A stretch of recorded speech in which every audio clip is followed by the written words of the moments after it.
Hello students, this is PK sir, your chemistry sir, welcoming you to the next part of GOC, that is lecture number 23. I think probably 23 या 24 lecture number होगा ये. And GOC, that is General Organic Chemistry, very important for those competitive exams where chemistry is a part of syllabus, and also it is useful for CBSE exams as well.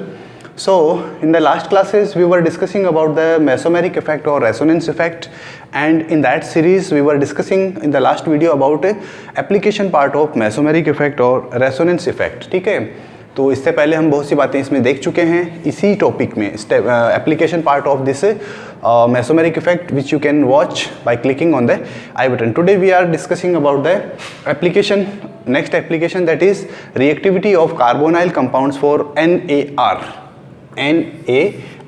Okay, so let's begin the journey.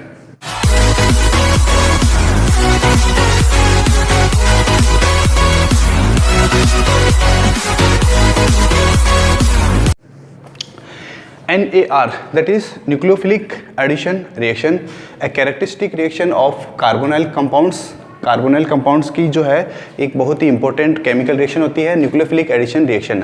यहाँ पर हमें comparison करना है, यहाँ पर हमें क्या करना है, कंपैरिजन करना है किस किस में. देखिए ये है एक एलिफेटिक कार्बोनाइल कंपाउंड और ये है आपका एक एरोमेटिक कार्बोनाइल कंपाउंड. ठीक है, कैसे करेंगे कंपैरिजन. देखिए यहाँ पर अगर हम इसकी बात करते हैं तो देखिए यहाँ पर क्या होता है कि ये जो ग्रुप है, फंक्शनल ग्रुप दोनों में ही क्या है, एल्डिहाइड ग्रुप है.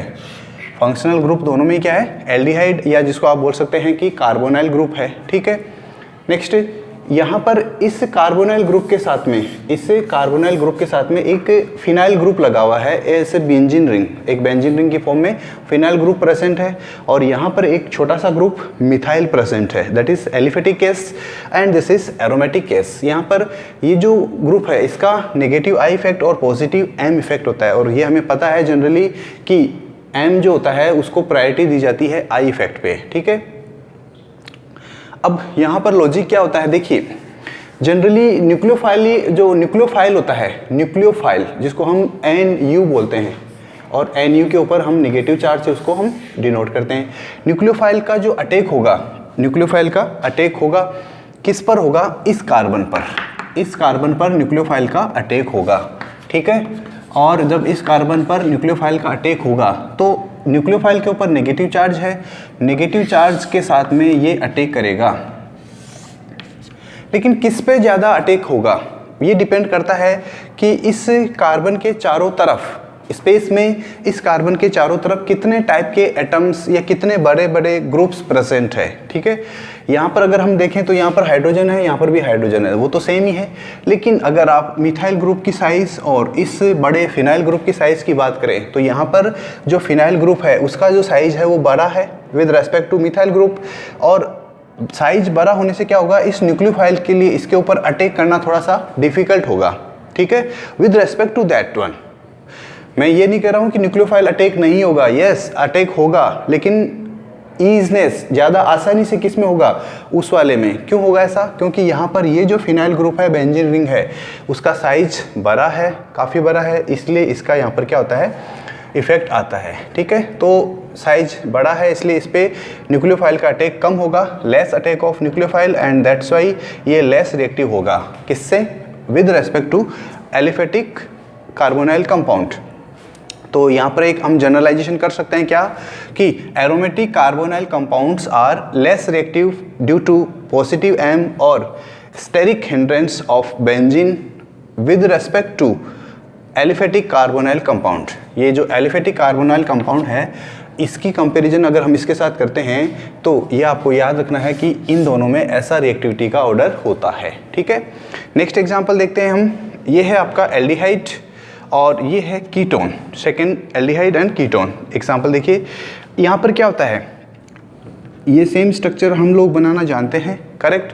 कार्बन और ऑक्सीजन दोनों का इलेक्ट्रोनेगेटिविटी में डिफरेंस होता है, तो जो पाई बॉन्ड के इलेक्ट्रॉन्स होते हैं उनको ऑक्सीजन की तरफ अट्रैक्ट करते हैं, या ऑक्सीजन उनको अट्रैक्ट कर लेता है due to more electronegativity, oxygen के ऊपर नेगेटिव चार्ज आता है, partial negative charge, carbon gets partial positive charge. In the same case in case of ketone also oxygen carbon is present and oxygen get partial negative charge, carbon gets partial positive charge. ठीक है, अब देखिए methyl group जो होता है उसका कैसा effect होता है, मिथाइल ग्रुप जो होता है उसका कैसा इफेक्ट होता है, ये क्या करता है अपने इलेक्ट्रॉन्स को, मिथाइल जो है वो अपने इलेक्ट्रॉन्स को अपने से दूर पुश करता है। ठीक है, यानी ये इलेक्ट्रॉन डोनेट करने की टेंडेंसी रखता है। इसके इलेक्ट्रॉन डोनेशन से क्या होता है, इस कार्बन के ऊपर ये जो पॉजिटिव चार्ज है ये डिक्रीज होता है। ठीक है, due to presence of this methyl group the net positive charge on this carbon decreases.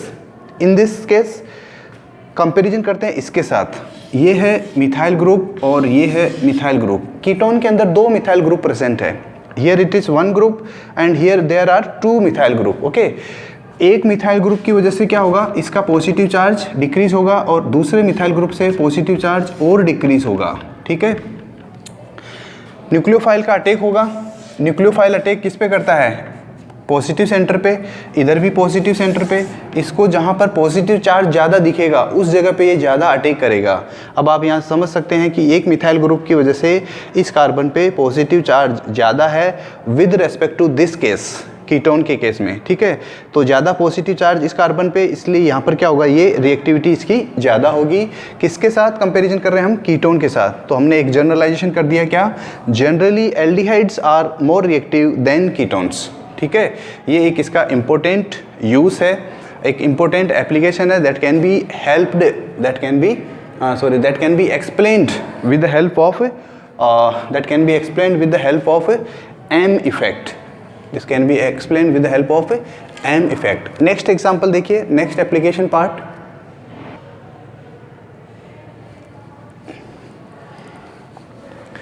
देखिए some questions, कुछ questions है देखिए that are based on this reactivity of carbonyl compounds for nucleophilic addition reaction। ठीक है, एक assignment की form में मैं आपको दो क्वेश्चन दे रहा हूँ। क्वेश्चन नंबर 1, इसमें आपको 3 कंपाउंड्स या 3 स्ट्रक्चर्स, 3 मॉलिक्यूल्स दिए हुए हैं। आपको क्या करना है, that you have to arrange them in the increasing order of reactivity for nucleophilic addition reaction. इन तीनों को ABC को अरेंज करना है आपको। And in the same case in question number 2 also you have to arrange them in the increasing order of reactivity. Next application है acidic and basic strength of organic compounds और आपको यहाँ पर एक गिवन है जो है पहले से आपको पता है, एक गिवन है, उसको बस आपको तो प्रूफ करना है या आपको उसका कॉन्सेप्ट जो है वो लर्न करना है, because that concept is based on the mesomeric effect और रेजोनेंस इफेक्ट। देखिए यहाँ पर क्या होता है, acetic acid is more acidic then ethyl alcohol. आपको ये पहले से पता है कि एसिटिक एसिड जो है वो इथाइल एल्कोहल से ज़्यादा एसिडिक होता है। ठीक है, अब आपको ये बताना है कि ये ऐसा क्यों होता है, what is the reason behind this. ये है आपका acetic acid CH3C double bond OH and this is ethyl alcohol. In this case अगर आप देख सकते हैं यहाँ पर, अगर यहाँ से हाइड्रोजन प्लस की फॉर्म में बाहर निकल जाता है तो ये बनता है यहाँ पर CH3CO- ion, that is called acetate ion. ठीक है, और अगर इसमें से -H अगर हम बाहर निकाल देते हैं, that is nature of acid. Acids जो होते हैं वो क्या करते हैं, H+ प्रोवाइड करते हैं या प्रोटॉन डोनेट करते हैं। यहाँ पर एसीटेट आयन बनता है। ठीक है, ये जो एसीटेट आयन है इसके अंदर देखिए यहाँ ऑक्सीजन जो है उसके ऊपर नेगेटिव चार्ज है। ठीक है, ये ऑक्सीजन जो है negative charge single and double, यहाँ पर ये क्या होता है, रेजोनेंस होता है। और रेजोनेंस के कारण से क्या होता है कि ये जो एसीटेट आयन होता है ये 2 स्ट्रक्चर्स में अवेलेबल होता है। तो इसका मतलब ये हो गया कि ये जो स्टेबिलिटी है, ये जो प्रोडक्ट यहाँ पर बन रहा है एसीटेट आयन, ये एसीटेट आयन स्टेबल है। और नेचर क्या कहती है, नेचर कहती है कि जो प्रोडक्ट है वो स्टेबल होता है तो जो उसका रिएक्टेंट होता है वो ज़्यादा रिएक्टिव होता है। ठीक है, तो इसके साथ इसको कंपैरिजन करके देखें, इसमें क्या बनता है, इथोक्साइड आयन। ये तो है acetate ion and this is ethoxide ion. ठीक है, इथोक्साइड आयन के अंदर जो ये ऑक्सीजन है ये लोकेलाइज्ड है। लोकेलाइज्ड का मतलब इसके पास कोई ऑप्शन नहीं है, कोई रेजोनेंस का या ऐसा कोई ऑप्शन नहीं है, तो इसलिए ये नेगेटिव चार्ज यहीं रहता है। ठीक है, दैट इज़ वाई ये लेस स्टेबल है with respect to acetate ion. ठीक है, इन दोनों का अगर स्टेबिलिटी की बात करें तो ये स्टेबिलिटी इनकी ज़्यादा है। दैट इज़ वाई यहाँ पर इनका एसिडिटी का जो ऑर्डर है वो ऐसा होता है। ठीक है, एक और क्वेश्चन पूछा जाता है कि फिनॉल और इथाइल एल्कोहल, फिनॉल और इथाइल अल्कोहल, उनमें से ज़्यादा एसिडिक कौन होता है? तो देखिए ये है आपका फिनॉल। जब ये फिनॉल H+ आयन देता है, फिनॉल H+ आयन देता है तो ये बनाता है फिनॉक्साइड आयन।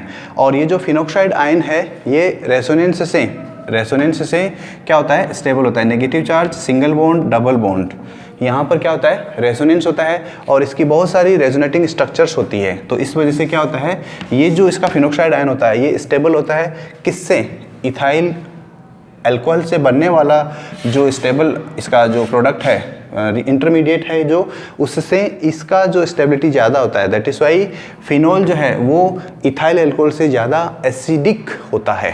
ठीक है, तो ये था इनका एक एसिडिटी का ऑर्डर। ऐसे ही एग्जाम्पल एक और है, फिनॉल जो होता है वो एसिटिक एसिड से, फिनॉल जो होता है वो एसिटिक एसिड से कम एसिडिक होता है।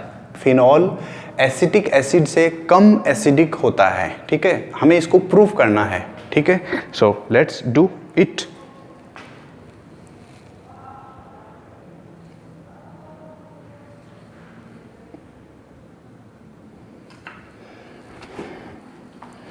Yes, acetic and basic strength organic compounds की, जिसको हम एक्सप्लेन करना चाह रहे हैं with the help of mesomeric effect और रेजोनेंस इफेक्ट। और उसी में लिखा हुआ है phenol is less acidic then acetic acid. Phenol जो होता है वो एसिटिक एसिड से कम एसिडिक होता है। ठीक है, देखिए हम बात करें अगर फिनॉल की, तो ये फिनॉल है और इस फिनॉल में से अगर एक H+ आयन बाहर निकलता है, H+ आयन बाहर निकलने का मतलब है कि एसिडिक नेचर, तो ये बनाता है फिनॉक्साइड आयन। अगर इस फिनॉक्साइड आयन की हम बात करें तो ये जो फिनॉक्साइड आयन होता है वो स्टेबल होता है। क्यों? क्योंकि इसके पास बहुत सारी इसकी रेजोनेटिंग स्ट्रक्चर्स बनती है, बहुत सारी रेजोनेटिंग स्ट्रक्चर्स बनती है। इसकी बात करें तो एसिटिक एसिड, अगर एसिटिक एसिड में से अगर आप H+ बाहर निकाल देते हैं एक प्रोटॉन की फॉर्म में, तो यहाँ पर जो स्ट्रक्चर बनती है इसको हम बोलते हैं एसीटेट आयन। और ये जो एसीटेट आयन है इसको अगर हम देखें तो यहाँ पर दो स्टेबल इसकी दो रेजोनेटिंग स्ट्रक्चर्स बन रही है यहाँ पर। ठीक है, और अगर हम यहाँ पर इसका रेजोनेंस हाइब्रिड बना के देखते हैं तो इस टाइप का बनता है फिनॉक्साइड आयन का रेजोनेंस हाइब्रिड, और ये है आपका एसीटेट आयन का रेजोनेंस हाइब्रिड। ठीक है, कायदे से तो एज पर रूल्स हमने यही पढ़ा है कि अकॉर्डिंग टू रूल क्या होना चाहिए कि अगर किसी आयन की या किसी मॉलिक्यूल की रेजोनेटिंग स्ट्रक्चर्स ज़्यादा बनती है तो उसका जो स्टेबिलिटी होता है वो ज़्यादा होता है, और उसका जो रिएक्टेंट होता है या जो सबस्ट्रेट होता है वो ज़्यादा रिएक्टिव होता है। तो इसके अकॉर्डिंगली तो यहाँ पर फिनॉल जो है उसकी ज़्यादा रेजोनेटिंग स्ट्रक्चर्स बनती है, तो फिनॉल ज़्यादा एसिडिक होना चाहिए। ठीक है, with respect to acetic acid, but नहीं होता है ऐसा। तो यहाँ पर आपको इम्पोर्टेंट एक कॉन्सेप्ट आता है, that is canonical structures and non canonical structures. देखिए कैनोनिकल स्ट्रक्चर का मतलब क्या होता है? ऐसे स्ट्रक्चर्स जिसमें सेम एटम के ऊपर सेम चार्ज होता है।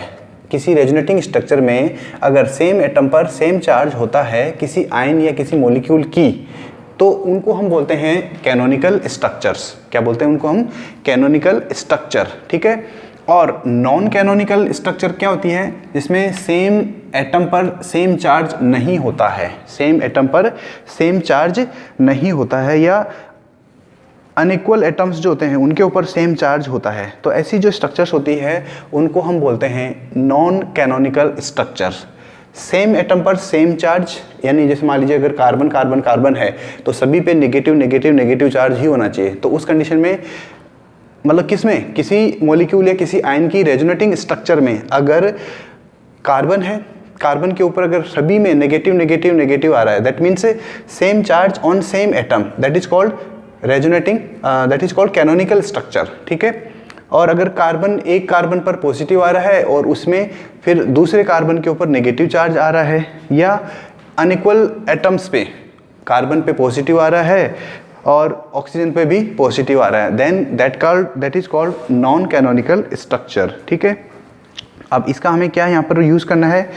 Generally canonical structures are, stability की बात करें तो generally canonical structures are more stable than non canonical structures. Canonical structures का स्टेबिलिटी ज़्यादा होता है नॉन कैनोनिकल स्ट्रक्चर्स से। ठीक है, अब अगर हम बात करें इनकी, सेम इस कॉन्सेप्ट को हम यहाँ पर अप्लाई कर रहे हैं। फिनॉक्साइड आयन की बात करें, फिनॉक्साइड आयन जो होता है उसके अंदर रेजोनेटिंग स्ट्रक्चर्स तो ज़्यादा हैं, फिनॉक्साइड आयन में रेजोनेटिंग स्ट्रक्चर्स तो ज़्यादा हैं with respect to acetate ion. ठीक है, लेकिन यहाँ पर क्या होता है, जो फिनॉक्साइड आयन होता है उसकी जो ये रेजोनेटिंग स्ट्रक्चर्स होती है ये नॉन कैनोनिकल स्ट्रक्चर्स होती है। कैसी होती है?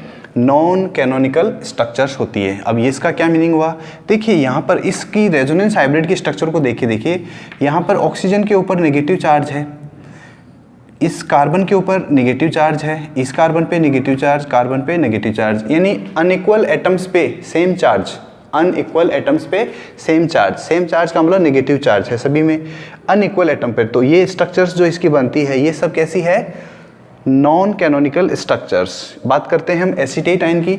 एसीटेट आयन की दो कैनोनिकल स्ट्रक्चर या दो रेजोनेटिंग स्ट्रक्चर्स बनती है जिसमें ऑक्सीजन पे नेगेटिव चार्ज इसमें आ रहा है, फर्स्ट स्ट्रक्चर अगर हम मानते हैं तो, और अगर सेकंड स्ट्रक्चर को हम मानते हैं तो भी ऑक्सीजन पे नेगेटिव चार्ज ही दिख रहा है, आता है। तो इट मीन्स यहाँ पर सेम चार्ज सेम एटम है, सेम चार्ज सेम एटम है, that is called canonical structure. And canonical structures जो होती है उनका स्टेबिलिटी नॉन कैनोनिकल स्ट्रक्चर से ज़्यादा होता है। दैट इज़ वाई यहाँ पर फिनॉक्साइड आयन जो है उसका स्टेबिलिटी एसीटेट से ज़्यादा होगा, and that is the reason for more acidic, acetic acid जो होता है, सॉरी गलत बना दिया, ये है एसिडिटी का ऑर्डर, यानी कि स्टेबिलिटी का ऑर्डर। एसीटेट आयन ज़्यादा स्टेबल होता है with respect to phenoxide ion, and that is why acetic acid is more acidic, acetic acid is more acidic than phenol.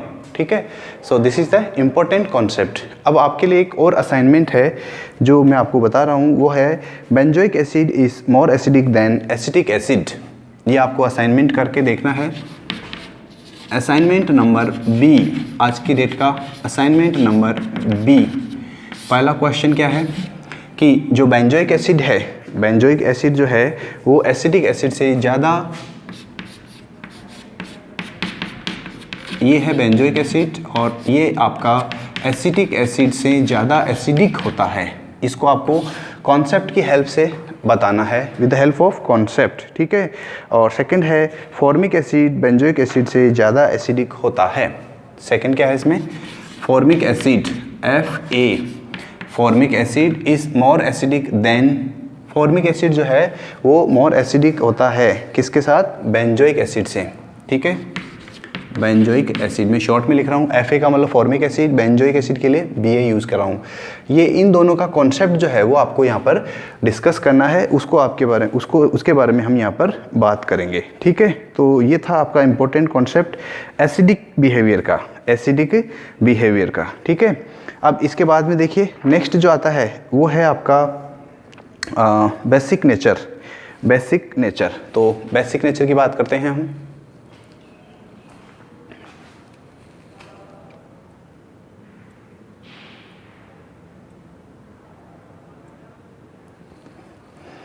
Yes, basic strength. Basic strength का मतलब क्या होता है? देखिए तीन कॉन्सेप्ट है हमारे पास एसिडिक नेचर बिहेवियर या बेसिक बिहेवियर को डिफाइन करने के लिए। फर्स्ट हमारा आता है अरेनियस का concept, then second Bronsted and Lowry concept, and then third one is Lewis concept. जब हम बेसिक कॉन्सेप्ट की बात करते हैं किसके लिए? ऑर्गेनिक कंपाउंड्स के लिए, तो वहाँ स्पेसिफिकली हम लोन पेयर की बात करते हैं। ठीक है, जो लोन पेयर दे सकता है, जो लोन पेयर दे सकता है डोनर, वो जो होता है उसको हम बेसिक नेचर बोलते हैं। ठीक है, अब लोन पेयर किसके पास होते हैं ये तो आप लोगों को पता ही है। हमारे पास तीन ही एटम ऐसे हैं, नाइट्रोजन, ऑक्सीजन एंड फ्लोराइन। ये तीन एटम ऐसे होते हैं, एलिमेंट ऐसे होते हैं जिनके पास लोन पेयर अवेलेबल होते हैं। जो लोन पेयर डोनेट करेगा वो है बेसिक। ठीक है, उसका नेचर होता है बेसिक। क्वेश्चन है, स्टेटमेंट है aniline is less basic than methyl amine. ठीक है, एनिलीन जो है वो मिथाइल एमाइन से कम बेसिक होता है। इसको आपको प्रूफ करना है। ठीक है, with the help of concept, with the help of logic. देखिए ये है एनिलीन, और एनिलीन के अंदर नाइट्रोजन के ऊपर दो लोन पेयर, एक लोन पेयर प्रेजेंट है, and this is methyl amine, that is nitrogen के ऊपर लोन पेयर प्रेजेंट है। यहाँ का जो लोन पेयर है, ये लोन पेयर बिजी रहता है किसके साथ? रेजोनेंस के साथ। ये जो आपकी बेंजीन रिंग है, एनिलीन में जो नाइट्रोजन के साथ या NH2 ग्रुप के साथ जो बेंजीन रिंग लगी हुई है, उसके कारण से ये लोन पेयर जो है वो इसके रेजोनेंस में पार्टिसिपेट करता है या रेजोनेंस में बिजी रहता है। तो इसका मतलब ये लोन पेयर डीलोकेलाइज्ड है, अपनी जगह चेंज कर रहा है। डीलोकेलाइज का मतलब होता है अपनी जगह चेंज कर रहा है। यहाँ की बात करें तो यहाँ का लोन पेयर जो है वो लोकेलाइज्ड है। लोकेलाइज्ड का मतलब है अपनी ही जगह पे है, वो कहीं किसी रेजोनेंस में या मेसोमेरिक इफेक्ट में पार्टिसिपेट नहीं कर रहा है। तो अगर ये लोकेलाइज्ड है तो this is less available for donation. Donation के लिए ये कम मिलेगा आपको जब आप इसको लेने जाएंगे। अगर आप इससे चाहेंगे कि हमें आप लोन पेयर दीजिए, तो हो सकता है किसी पर्टिकुलर टाइम पे ये बोल दे आपसे कि अभी लोन पेयर जो है वो बेंजीन रिंग के अंदर घूमने के लिए गया हुआ है, डोनेशन के लिए अवेलेबल नहीं है, तो इसलिए ये लेस बेसिक है। इसके पास जाएंगे तो हमेशा ये तैयार बैठा है इस लोन पेयर को डोनेट करने के लिए, ठीक है। तो इजीली डोनेट कर लेता है, इसलिए ये ज़्यादा बेसिक है। एग्जाम्पल नंबर 2 देखिए, aniline is less basic than benzyl amine. Theme same concept है, एनिलीन और बेंजाइल एमाइन का कॉन्सेप्ट। एनिलीन का तो हमने वहाँ देखा है, सेम वही कॉन्सेप्ट है। बेंजाइल एमाइन की अगर हम बात करें तो यहाँ पे देखिए, ये जो लोन पेयर है ये बेंजीन रिंग से बहुत दूर चला गया। बेंजीन रिंग के साथ इसका डायरेक्टली कोई रिलेशन नहीं है इस लोन पेयर का। बीच में एक CH2 ग्रुप आ गया, ठीक है, एक कार्बन आ गया, तो इसकी वजह से क्या होता है कि ये लोन पेयर अब जो है वो लोकेलाइज्ड हो गया। It is unable to participate in resonance with this benzene ring and that is why ये अवेलेबल है, मोर अवेलेबल फॉर डोनेशन, और that is why this is more basic with respect to aniline, ठीक है। तो ये है second point, second example, second application. Next देखिए, amides are less basic than amine, ठीक है। एमाइड्स क्या होते हैं? ये जो स्ट्रक्चर होती है जिसके अंदर COONH2 ये वाला जो ग्रुप होता है उसको हम एमाइड बोलते हैं। These are the derivative of carboxylic acids. जब हम कार्बोक्सिलिक एसिड्स की बातें करेंगे बहुत देर बाद, बहुत दिनों बाद, तो उस समय पे हमारे ऑलमोस्ट 50 से भी ज़्यादा लेक्चर्स होंगे इस सीरीज़ के जनरल ऑर्गेनिक केमिस्ट्री के। तो वहाँ पर हम कार्बोक्सिलिक एसिड के डेरिवेटिव्स की बात करेंगे, तो वहाँ पर हम बात करेंगे तो उनमें से एक एमाइड भी होता है। Amide is one of the derivative of carboxylic acid. यहाँ पर देखिए, ये जो नाइट्रोजन के ऊपर जो लोन पेयर है, ये लोन पेयर इस ऑक्सीजन के साथ में यहाँ पर रेजोनेंस में पार्टिसिपेट कर रहा है, ठीक है। तो इसकी वजह से क्या होता है, ये रेजोनेटिंग एक स्ट्रक्चर बनती है इसकी, ऑक्सीजन कार्बन डबल बॉन्ड। ये जो कार्बन ऑक्सीजन डबल बॉन्ड है, इसके अंदर partially positive and partial negative character आ जाता है। तो यहाँ पर ऑक्सीजन के ऊपर नेगेटिव चार्ज है, ये क्या करता है, ये लोन पेयर पार्टिसिपेट करता है किसमें, रेजोनेंस में। तो यहाँ पर NH2 पे पॉजिटिव चार्ज आ जाता है, NH2 पे पॉजिटिव चार्ज। अब तो ये जो मॉलिक्यूल बना है इस फॉर्म में ये हाइड्रोजन भी डोनेट कर सकता है। हम तो बात कर रहे थे इसकी बेसिक नेचर की, but in this case it is easily it can easily donate hydrogen plus ion also, ठीक है। तो इसका मतलब तो ये हो गया कि एमाइड जो होते हैं वो एम्फोटेरिक होते हैं। एम्फोटेरिक का मतलब क्या होता है, जो एसिड की तरह भी बिहेव करे और जो बेसिक या बेस की तरह भी बिहेव करे, ठीक है। और यहाँ की अगर हम बात करेंगे तो इसमें यहाँ पे जो लोन पेयर है that is localised and that is more basic. तो ये आपको यहाँ पर रीजन बताना है कि amides are less basic than amine, ठीक है। नेक्स्ट क्वेश्चन देखिए, अब आपको मैं 2 क्वेश्चन दे रहा हूँ that are for your assignment purpose. So that is the assignment, today's assignment number 3। Assignment number 3 correct. Assignment में देखिए 2 क्वेश्चन दे रहा हूँ मैं यहाँ पे। pyridine जो है that is more basic than pyrrole. pyridine is more basic than pyrrole, is more basic than pyrrole. कारण बताना आपको इसके लिए, नंबर 1 हो गया, मतलब इसका एक्सप्लेनेशन देना है आपको। स्टेटमेंट तो फैक्ट है, दिस इज करेक्ट, बट आपको इसका एक्सप्लेनेशन बताना है। सेकंड है pyrrole is less basic than aniline. Pyrrole जो है वो pyrrole is less basic than aniline, ठीक है। एनिलीन से ये क्या है, कम बेसिक होता है। तो इनको एक्सप्लेन करना है आपको with the help of proper explanation, ठीक है। अब देखिए इसके बाद में जो है हमारे पास 2 इम्पोर्टेंट स्पेशल पॉइंट्स है, 2 इंपॉर्टेंट स्पेशल पॉइंट है, and that is special point number 15 and special point number 16। ठीक है, वेरी इंपॉर्टेंट स्पेशल पॉइंट्स है, और ये जो स्पेशल पॉइंट्स है इनको आपको एज इट इज़ ही याद रखना है। तो मैं सिर्फ स्पेशल पॉइंट जो है उसको रीड कर रहा हूँ, ठीक है। लिखने का काम आप अपने नोटबुक में कर लीजिए। whatever I am saying that is in the form of special point, ठीक है। तो लिखिए special point number 15। Special point number 15 बोलता है कि the group which is attached to benzene ring the more deactivating group attached to the benzene ring, the more acidic nature,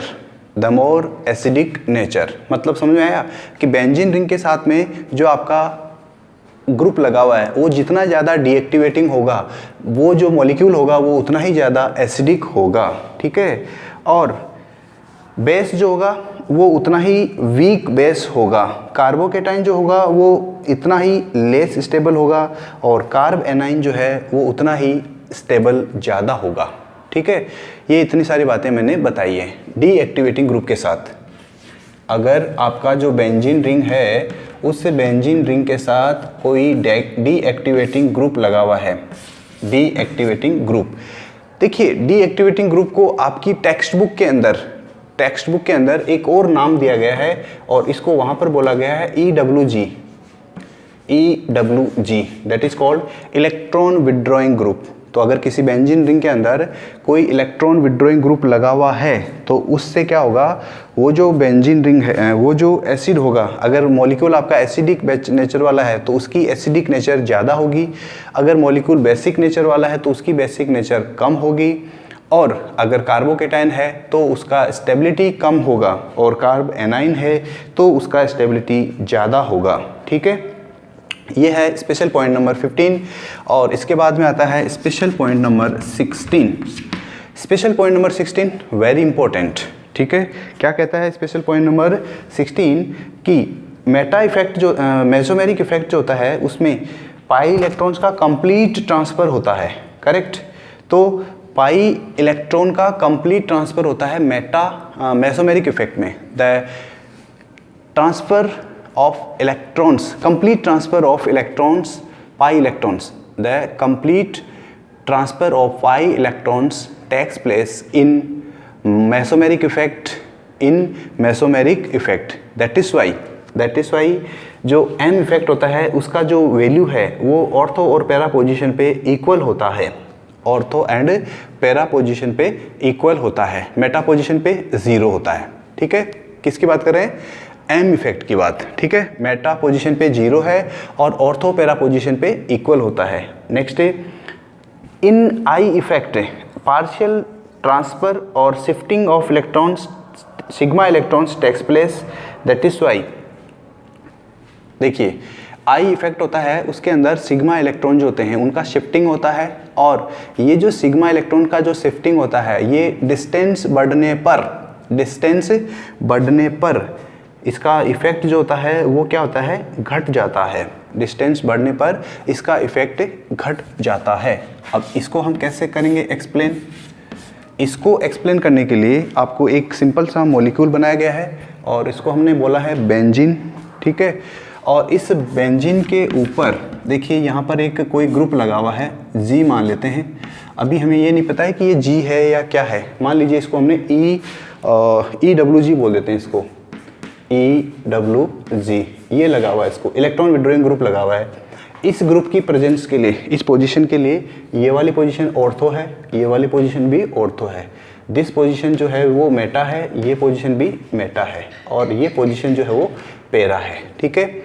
I effect में जो होता है उसमें क्या होता है कि जैसे जैसे हम उस ग्रुप से दूर जाते हैं, तो आई इफेक्ट का वैल्यू जो है वो कम होता जाता है। तो पैरा पोजीशन पे आई इफेक्ट सबसे कम होगा, ऑर्थो पोजीशन पे सबसे ज़्यादा होगा, ठीक है। यहाँ पर एक क्वेश्चन पूछा जाता है कि ऑर्थो नाइट्रोफिनॉल में इंट्रामोलिकुलर बॉन्डिंग होता है और पैरा नाइट्रोफिनॉल में इंटरमोलिकुलर हाइड्रोजन बॉन्डिंग होता है, ठीक है। तो इसकी वजह से क्या होता है, इसके कुछ फिजिकल प्रॉपर्टीज़, इसके कुछ फिजिकल प्रॉपर्टीज़ में चेंज आता है, ठीक है। तो वो बातें हम लोग करेंगे कहीं किसी पर्टिकुलर जगह पे, किसी पर्टिकुलर टॉपिक में, ठीक है। So right now this is the end of resonance effect और मेसोमेरिक इफेक्ट, रेजोनेंस और mesomeric effect. In the coming classes we will be talking about remaining 2 effects in reaction mechanism, that is hyperconjugation and electromeric effect. दोनों छोटे छोटे effects हैं, उनकी बातें कर लेंगे हम, और उसके साथ में ही फिर हम मैकेनिज्म ऑफ रिएक्शंस की बात करेंगे, ठीक है। So right now this is the end of the class for today. Meeting you in the next class. Till then take care, keep yourself safe and bye bye.